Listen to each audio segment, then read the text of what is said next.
অসুস্থতা আল্লাহর নেয়ামত। আল্লাহ যাকে খুব বেশি ভালোবাসেন তাকে রোগ দিয়ে থাকেন। আসসালামু আলাইকুম সবাইকে, আমি লিজা।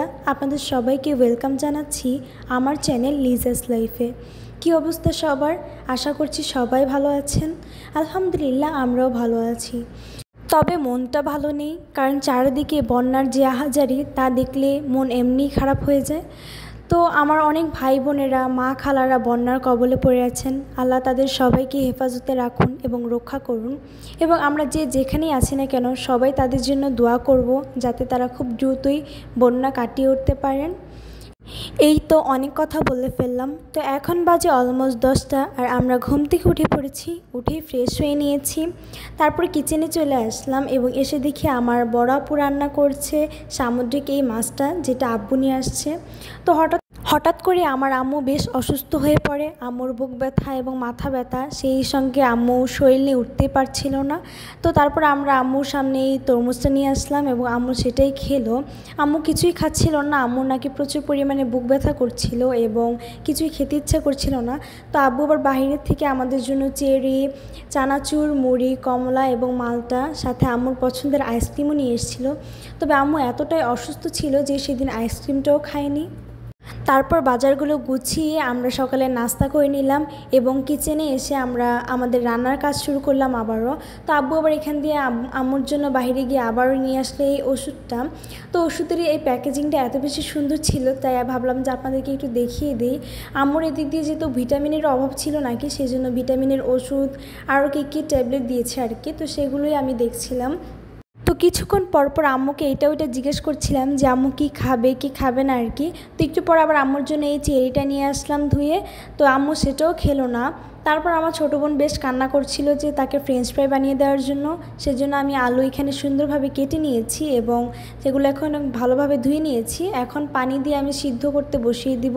হালকা সিদ্ধ করে নিব, কারণ এই দেশের আলুগুলো বেশ শক্ত হয়ে থাকে। তো সিদ্ধ হলে একদম নরম হয়ে যাবে, তো একটু হালকা বয়েল করে নিব।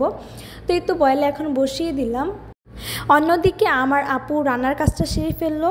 আবার হঠাৎ করে দেখলাম যে আব্বুর হাতে কি যেন একটা ফোড়া উঠেছে। তো সেইটা নিয়ে প্রচণ্ড ব্যথা। আব্বুও সারাদিন শুয়েছিল। তো আব্বু আম্মু দুজনেই অসুস্থ থাকলে আসলে কোনো কিছুই ভালো লাগে না। পরিবারের যে কোনো সদস্যের মধ্যে দু একজন যদি অসুস্থ হয়ে পড়ে, মনে হয় যেন কিছুই ভালো লাগে না। তারপরে তো কিছু সবাই মিলে খাওয়া দাওয়া করলাম। খাওয়া দাওয়ার পর ভাবলাম যে সবাই মিলে বাইরে থেকে ঘুরে আসি, কারণ সবাই মোটামুটি অসুস্থ ছিলাম আর কি। আসলে এই দেশে যেহেতু প্রচুর গরম, তো সারাদিন এসি চলে, যার কারণে আমাদের সবারই মাথার ভার হয়েছিল। তো আব্বু বললো যে চলো তাহলে সবাই মিলে ঘুরে আসি, দেখি ভালো লাগবে এবং ডাক্তারও দেখিয়ে আসবো আব্বুর হাতের জন্য। তো এই তো আমরা এখন বের হয়ে গেছি। তো আজকে ভাবলাম যে বেশি দূরে যাব না, কারণ যেহেতু সবাই অসুস্থ, হয়তো বা আরও বেশি অসুস্থ হয়ে পড়তে পারে। সেজন্য ভাবলাম যে বাসার কাছেই যাই। তো আজকে যাব হচ্ছে কি আব্বু যেই ফিশ মার্কেটে আব্বুর একটা দোকান আছে ফিশের, তো সেখানেই যাচ্ছি সেই দোকানটা দেখার জন্য। তো এই তো চলে আসলাম ফিশ মার্কেটে। আর ফিশ মার্কেটে আসার পরেই তো দেখলাম যে মাছের পুরো গন্ধ। তো তারপরেও চাচ্ছি আর কি, কারণ অনেক দিন বাইরে বের হওয়া হয় না, সবাই অসুস্থ, সেজন্যই আসলাম যাতে মনটা একটু ভালো হয়। তো ফিশ মার্কেটের সামনে বেশ বাতাস ছিল, যেহেতু পাশে সাগর পার, সেই জন্য বাতাস আর কি। তো সামনে আবার বেশ গাড়ি পার্কিংয়ের জায়গা ছিল। তো এই তো এখন আমরা ভিতরে ঢুকে যাচ্ছি। তো এই তো চলে আসলাম সেন্ট্রাল ফিশ মার্কেটে। আর এই ফিশ মার্কেটে কিন্তু বেশ বাঙালি রয়েছে, আর আমার আব্বুরও বেশ পরিচিত কয়েকজন লোক ছিল। তো তাদের সঙ্গেই গল্প করছিলাম এবং কথা বলছিলাম। আঙ্কেলরাও আমাদের সাথে গল্প করছিল কাজের ফাঁকে আর কি। তো আমরা ঘুরে ঘুরে দেখছিলাম, সেভাবে করে ভিডিও করতে পারিনি। তবে আমার ছোটো বোন যেটুকু ক্যাপচার করেছে আপনাদের সাথে সেটাই শেয়ার করছি। তো এই তো দেখতেই পাচ্ছেন কত রকমের মাছ। আসলে এগুলো সবগুলোই সামুদ্রিক মাছ, যেগুলো আমি নাম জানি না, এবং দু একটা আর কি যেগুলো চিনি, যেগুলো বাঙালি আর কি, যেমন চিংড়ি মাছ, তারপরে কোরাল মাছ, তারপরে এই টাইপের মাছ ছিল। তো সেগুলো আমি চিনি আর কি।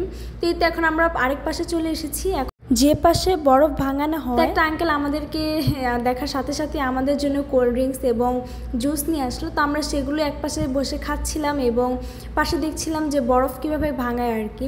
যেহেতু মাছে দেওয়ার জন্য প্রচুর পরিমাণে বরফ লাগে, আর বরফ কিন্তু এখানে কিনতে হয়, যার জন্য পাশে এখানে বরফ ভাঙানো হচ্ছে। তো এই তো এখন আমরা যে কোল্ড ড্রিঙ্কসগুলো দিয়েছে একটা আঙ্কেল, সেগুলোই খাচ্ছিলাম। আর আবারও চলে আসলাম ফিশ মার্কেটের ভিতরে। আর ভিতরে এসে তো বেশ বড় বড় মাছ দেখছিলাম। এবং এই মাছটা আসলে দেখে আমার খুব হাসি পাচ্ছিল যে একদম জেলির মতো দেখতে। তো এটা কীভাবে খায় আমার সঠিক জানা নেই আর কি। তো এই তো এখন আমরা আব্বুর বন্ধুর একটা দোকানে চলে আসলাম, তো ওনার সাথে কথা বলছিলাম আর কি। এখন আমরা বের হয়ে গেলাম ফিশ মার্কেট থেকে, এবং আরেকটা আঙ্কেল আমাদের জন্য এই আইসক্রিমটা নিয়ে আসলো। তো এইটা দেখে আর কি আগের দিনের যে আইসক্রিমগুলো বিক্রি করতো 5 টাকা করে, গ্রামে গেলে খেতাম, সেগুলোর কথা মনে পড়ে গেল। তো হাঁটতে হাঁটতে এতে চলে আসলাম সাগর পাড়ে, যেটা আমাদের বাসার একদমই কাছে।